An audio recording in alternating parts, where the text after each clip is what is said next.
Hey guys, I'm back with a different type of video today. I actually sold my Nintendo collection a long time ago, so I decided to start collecting for it again.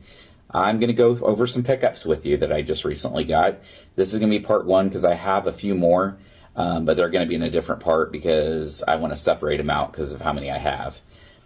Now, the first game I'm going to show you is a fun game, and I like it.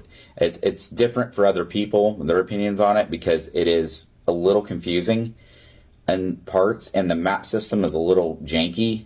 You got to remember, this is a Nintendo, so things weren't all clean cut and dry as they are now. And that was The Goonies 2. Now, The Goonies 2 is an amazing game, and I love it. People might dislike it or have different opinions on it. I actually quite enjoyed this. It was very fun. It was very adventurous, and they tried everything with it, and they did such a good job in my point of view. There is a Goonies 1.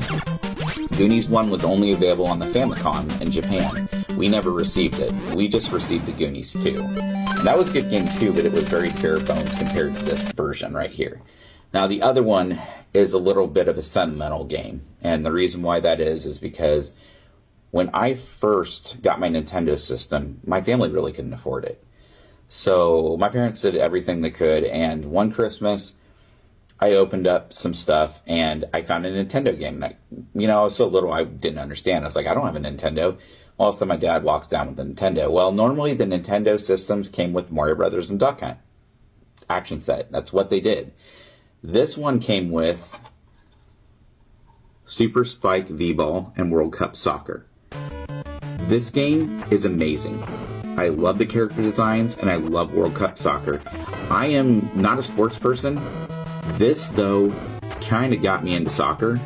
The soccer on this was very good, and it was really fun to play.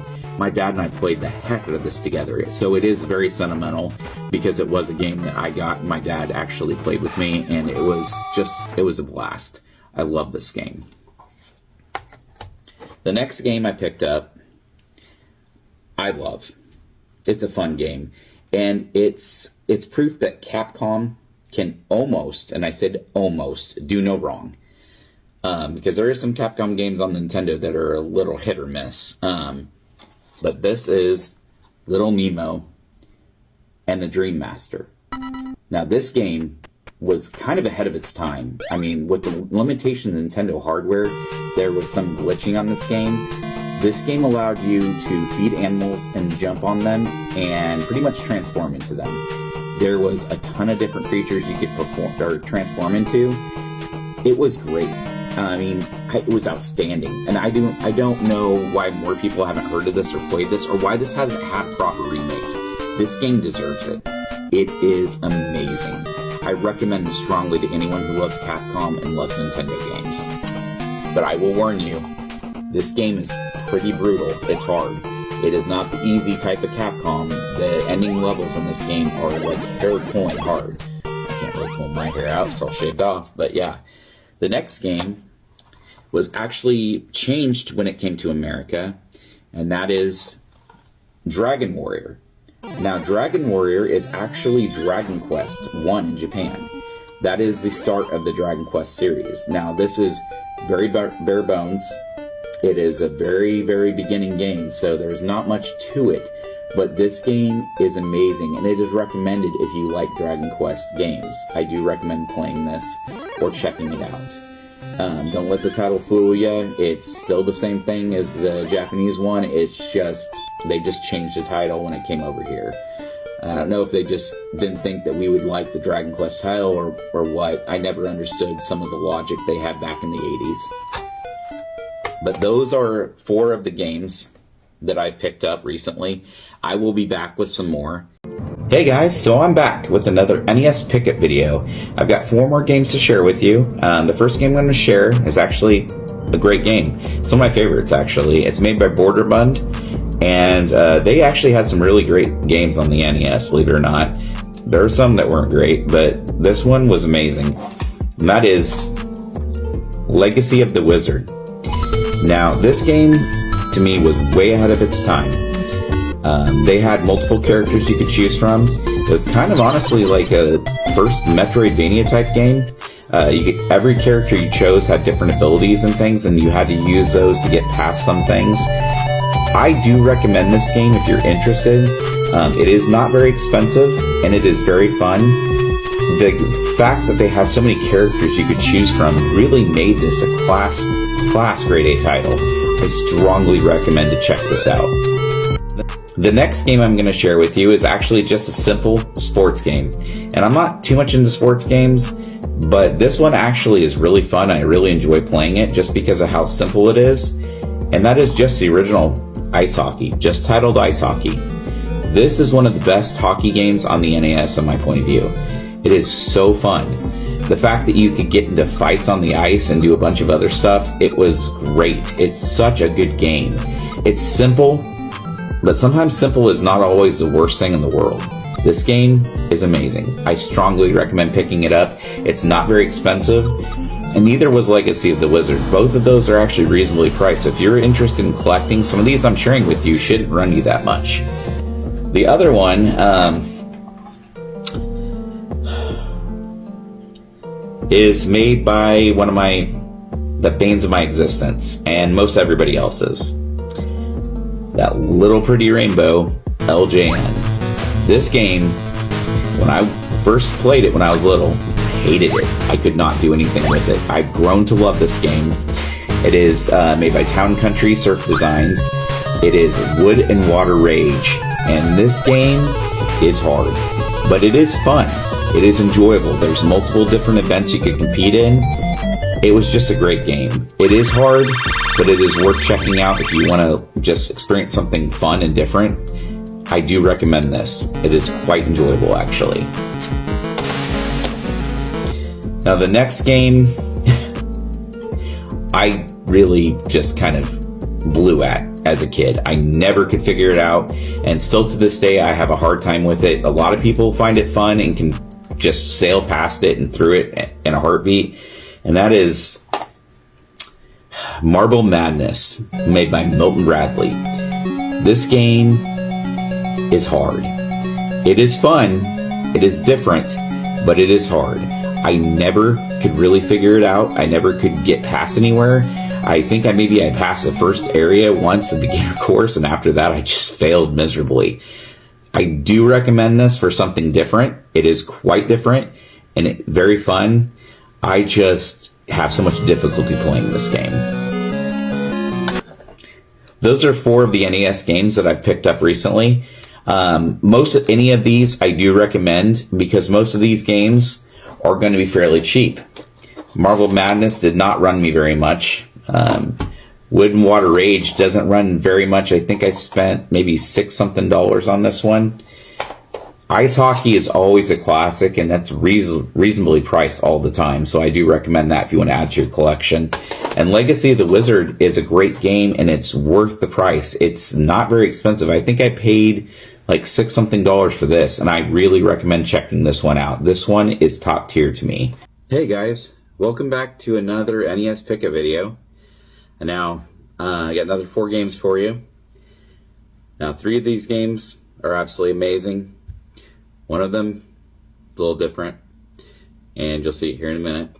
The first game I want to share with you, everybody should already know. If you've grown up with Nintendo, this game needs no introduction at all. But it's Super Mario Brothers and Duck Hunt. Now, if you haven't played either of these, you're missing out. This is what started everything. Mario got his big break here. Now, mind you, Mario was in Donkey Kong, but he was considered Jumpman. That's another title for another day.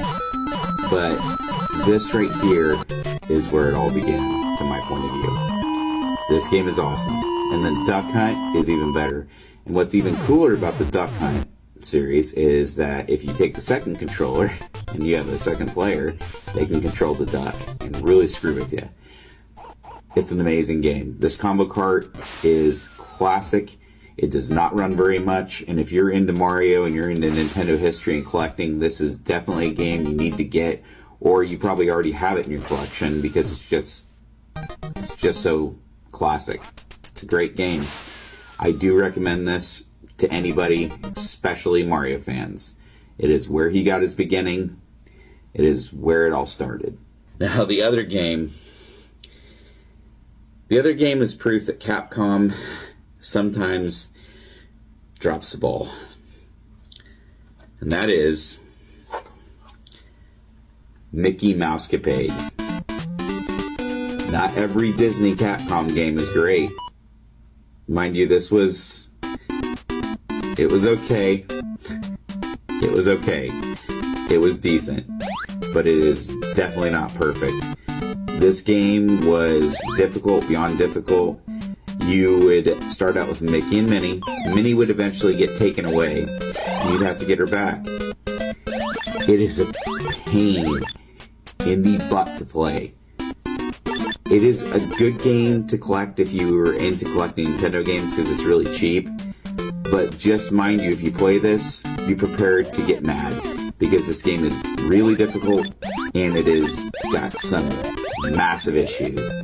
I do recommend it for a collection just because of the price. But just remember, if you do play this, you've been warned. It is hard. Like I said, there's not every Capcom game in Disney is gold. Unfortunately, there's some rough patches that Capcom went through with Nintendo. That's one of them. The other game, like the first one, really doesn't need any introduction at all. But we got a different version than what Japan got. That would be Super Mario Brothers 2. Now, I do love this game.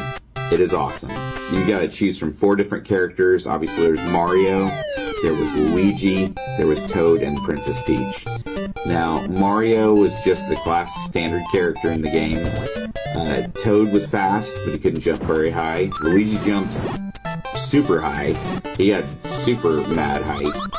And then, of course, Princess Peach had the ability to float. That is the character I always play as because honestly, there's some parts in this game you could really cheese with that character.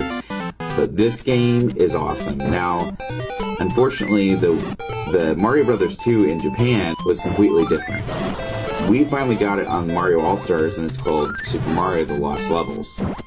That is the original Mario. Unfortunately, when we got this game, what happened was Japan originally thought the new Mario Brothers is going to be too hard for people in America, so we're going to make Super Mario Brothers 2.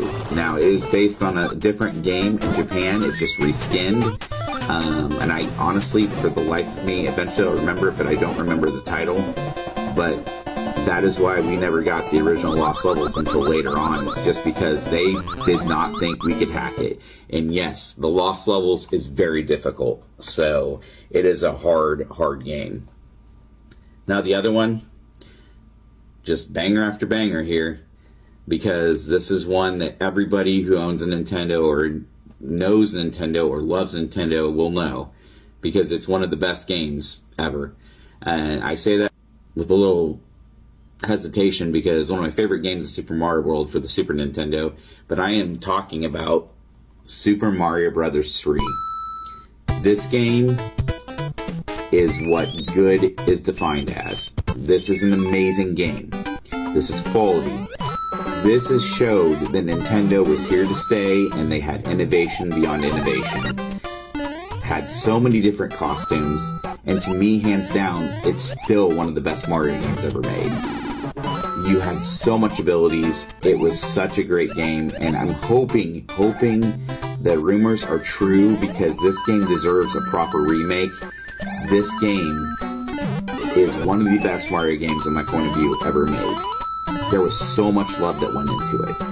I recommend this with all of my heart and being. I love it. If you haven't played it, you should. It is what the standard Nintendo Mario game was based off of. All the costume choices, everything that we're getting now, this is what started it all. This is great. And believe it or not, most of those Mario games really aren't expensive.